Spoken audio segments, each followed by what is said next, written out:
يا صباح الفل، صباح الهنا، صباح السعادة عليكي وعلى كل حبايبنا الحلوين. طبعا كلنا عارفين الفرخة الأمورة الحلوة دي اللي احنا بنسلق فيها البيض. دي بيتحط فيها دور واحد.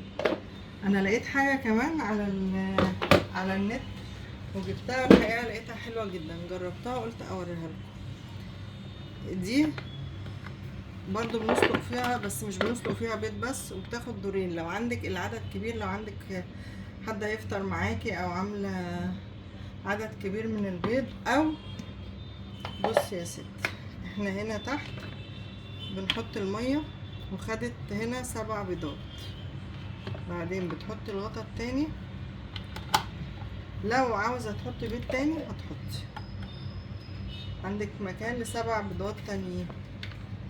ادي 2، ادي 3، ادي 7. ايه تاني ممكن تحطيه؟ ممكن تحطي فيها خضار، لو عايزة تحطي تحت بيض وتحطي فوق خضار تطلعيه خضار سوتيه، بروكلي، جزر، بطاطس، كوسة، اي حاجة مع البيض، عشان احنا بنحب الخضار اللي بنطلعه على البخار بيبقى ناشف شوية. فاحنا هنا انا عايزة كمية البيض دي لان عندي عدد كبير هيفطر معايا، اخواتي يعني وولادهم ربنا يخليهم، فاحنا حطينا ده. هنفتح كده، بتحطيه بالظبط 10 دقايق وبتفتحي الزرار، هي بتفصل لوحدها.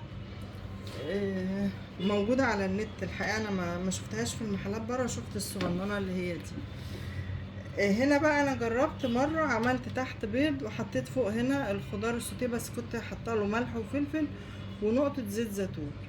فجربيها، مش هتندمي يعني ان شاء الله باذن الله.